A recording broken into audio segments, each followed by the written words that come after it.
안녕하십니까. 정통경매 사례분석 정경사 TV 오신 걸 환영합니다.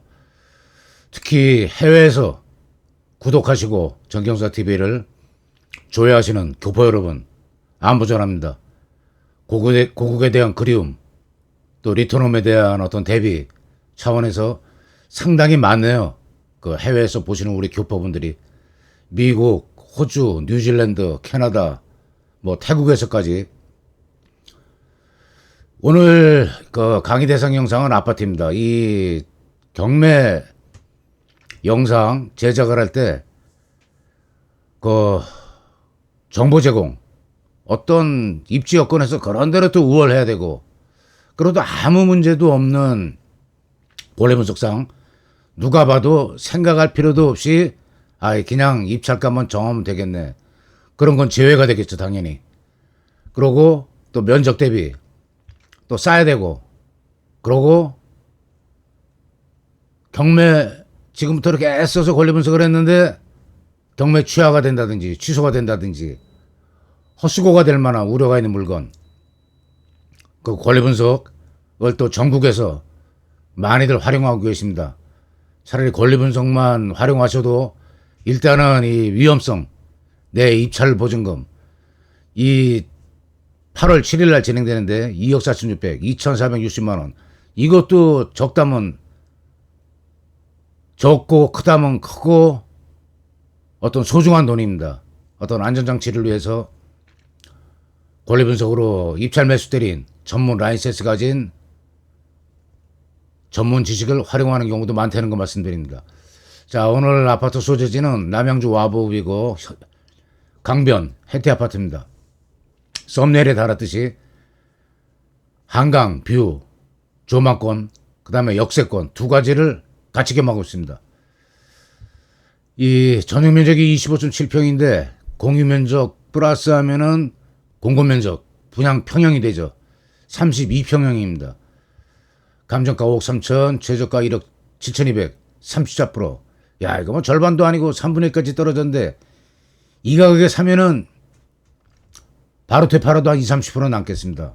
근데 과연 이 가격에 살 수 있는지 하나하나 풀어가 보겠습니다. 채권 청구 금액이 1억 2천. 뭐 청구 금액이 좀 적지 않나, 감정가에 대비해서. 이것도 기억을 해두시기 바랍니다. 그리고 중복사건, 병합사건이 없습니다. 딱 원리입니다. 오로지 채권 청구 JC 대부업체에서 1억 2천만 원을 청구한 겁니다. 그러면은 야, 이거 뭐 일반 매매도 가능한 거 아니야? 일반 매매가 되면은 제가 입찰 기일 7월 3일날 입찰에 참여했는데 차순위 매수 신고로 떨어졌고, 참 아깝게 떨어졌습니다. 조금 누가 더 써갖고 그 1억 7,200에다가 전 최저가를 근접을 해갖고 한 2억 썼다. 야, 한 2억 2천 주고도 안 아까운데 이 정도 아파트면은 32평형인데 한강 조망권이지 역세권이지 일반 매매 가능합니다. 14일 동안 기간이 있습니다. 여유 있는 기간 14일. 이후에도 낙찰자가 잔금 내기 전날까지는 소유자 채무자는 빚 갚고 자기 물건은 방어할 수 있는, 지켜낼 수 있는 그런 기간이 주어집니다. 이 배당 종기, 이 화살표 들어간 부분은 다 중요하다고 생각해서 해놓은 겁니다. 9월 18일 임차인이 있는데 18일 날 제대로 지켜서 우선 변제권을 행사했는지, 주민등록 전입은 대항력이고, 그리고 또 주요사항 이거를 이렇게까지 기록을 해놨는데 뭐 보험, 약관, 미세한 문자로 구성된 그 디테일, 악마가 있다는 이것도 똑같습니다. 이렇게까지 다 불분명하다고 해놨는데 이걸 안 파헤치고 아유 그게 그런 의미였습니까 하고 저는 몰랐습니다. 주의까지 줬음에도 불구하고 입찰 보증금은 법원으로 넘어갑니다. 법원에서 손 벌리고 물러달라고, 좀 돌려달라고 해서 돌려주기가 만무하죠. 자, 임차인이 한 분 있네요. 이모씨 2016년 10월 10일 전입했습니다. 말소 기준금은 2021년 12월 8일 제2시대부 1억 2천. 가압류. 압류. 그러면 전입은 대항력입니다. 대항력. 대항력은 2016년 10월 14일 날 발생한 대항력은 소유자가 경매를 해서 받기든 매매를 해서 받기든 내 임대차 기간하고 임차보증금 반환 청구권을 침해 안 받는 절대적 물권적 효력을 갖는 권리입니다. 제가 아까 법률 전문성 그랬는데 법률 전공했고 물권적 효력인지 채권적 효력인지 모르고 강의한 사람도 상당 비중을 차지하는 걸로 파악이 됩니다. 보니까. 그러니까 전입 날짜만 있고 없습니다. 확정일자 안 받고 그럼 우선 변제권 상관없고 우선 변제 못 받고 그럼 누가 줘야 되냐? 입찰본 내가 줘야 되는 겁니다. 입찰본 사람이 아니 저 사람 돈을 왜 줘?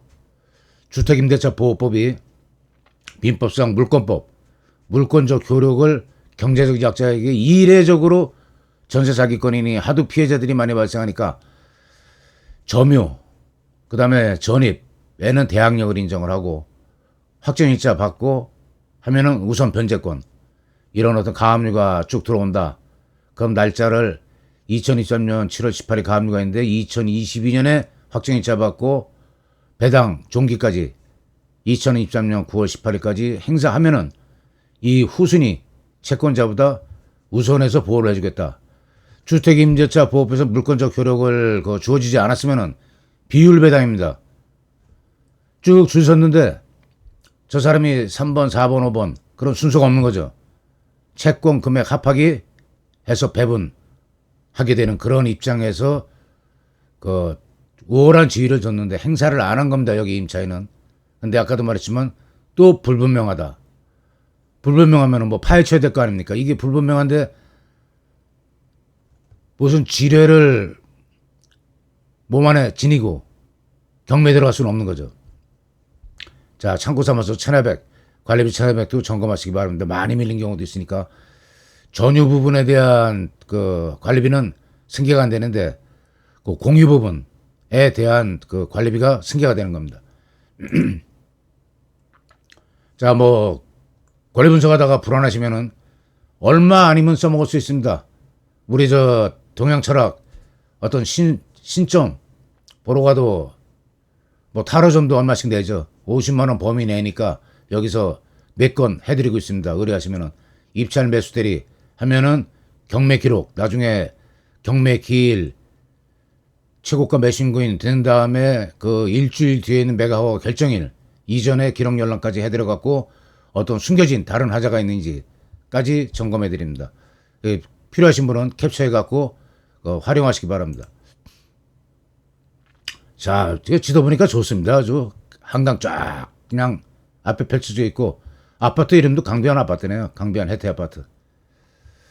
그리고 경의선 중앙역 여기 지하철역 있고 뭐 초등학교 중학교 그런 대로 우리 젊은 세대들도 학교 보내기도 어렵지 않은 입지 여건에 역세권에 뭐 출퇴근하기 뭐 워낙 원거리는 힘들겠지만은 어떤 범위 내에서의 출퇴근 거리를 편하게 하는 지하철역 있고 뭐 다 있네요. 뭐 초등학교, 중고등학교, 그러니까 학군 아주 월등하니까 뭐 근린공원, 쾌적한 어떤 운동을 즐길 수 있는 이런 주위에는 생활편이 있을 뭐 없다고 그럴 수가 없죠.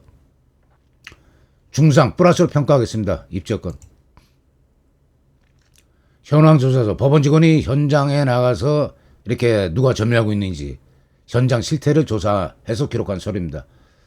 전입세대도 열람을 하고 그러니까 점유자를 만나지 못해갖고 이제 안내문 부착했다는 내용하고 안내문을 끼워놓은 그런 내용이 기재된 서류입니다.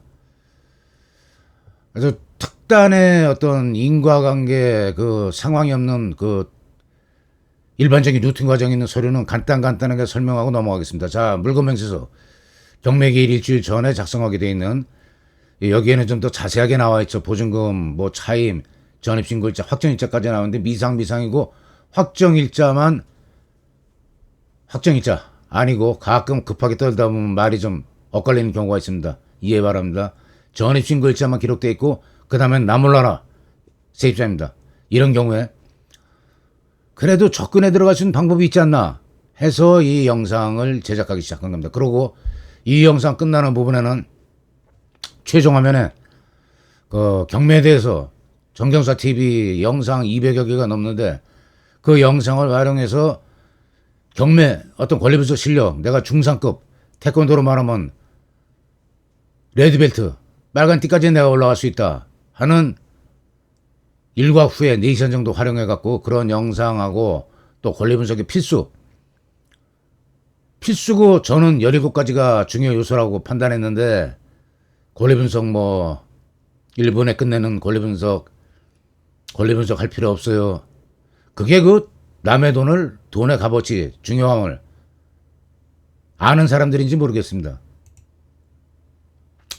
자, 낙찰가라고 입찰가 추천입니다. 예, 간단합니다. 이번에는 이 보니까 그 와부에 뭐 60%선 이렇게 나와 있는데 이 아파트 아니라고 봅니다. 저 같은 경우에는 감정가 5억 아파트 많이 떨어져서 최저가가 많이 떨어졌죠.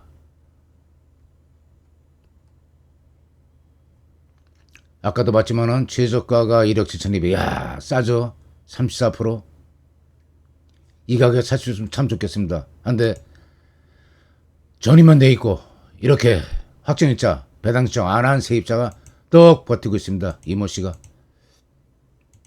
저런 경우에 접근에 들어갈 수 있는 그냥 포기하지 마시고 그냥 손 놓으면은 남의 거 되는 겁니다. 그러면은 발품 팔아보고 또 노력을 해보고 어떤 베일에 쌓인 그 세입자 보증금이라든지 그런 베일에 쌓여 있는 거를 조금씩 접근해 들어가서 방법론을 제시해 드리겠습니다.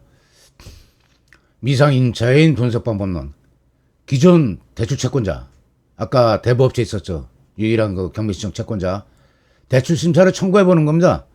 내가 이 아파트 경매 좀 보고자 하는데 내가 봤을 때는 혹시 뭐 스트레스 DSR이니 LTV니 대출 기준을 다른 걸 적용해서 혹시 달라지지 않나, 아니면 똑같이 대출 받을 수 있는지 한번 확인드리러 왔습니다 해갖고 실제 절차를 밟는 그런 노력을 하셔야 되는 겁니다. 물론 임장, 전장 분위기 파악도 중요하지만 이런 경우에는 이렇게 해서 순위 임차보증금을 정확히 알아냈을 때는 정확한 금액을 산출해낼 수가 있죠. 내가 쓰는 금액이 만약 2억이다. 그럼 1억 5천이었다. 그러면 3억 5천이구나. 정확히 내가 사는 가격을 평가하고 들어갈 수가 있는 겁니다. 자, 그 다음에는 2번입니다. 인근 중개사의 급매물을 수배하는 과정에서 대화를 나누면서 이 근처에 뭐 굉장히 싼 그 경매 아파트도 나왔던데 한 3군데 정도 들려서 대화를 진행하다 보면은 자연스럽게 전장까지 쫓아가신 분이 나만 혼자 갔을 거다는 아니겠죠. 그러니까 대화를 여러 사람하고 나눠봤기 때문에 그거 궁금하시죠? 하고 자연스럽게 대화 과정에서 나타날 수도 있는 겁니다. 자, 임차인 보증금이 선결요건입니다. 하는 게. 이거 모르고 뭐 수류탄 안고 그냥 적진에 들어가서 적진에다가 던져야 되는데 자기 몸에서 터지는 꼴이죠. 그러니까 임차인 보증금 선결요건 방법 2가지로 탐색하셔갖고 정확한 그 인수되는 보증금을 아시고 거기다가 입찰가 플러스가 내가 사는 가격이다 라는 거 일러드리면서 이번 영상 여기서 마치겠습니다. 구독, 좋아요, 알림으로 조금이라도 도움되셨으면 정경사TV 응원 부탁드립니다.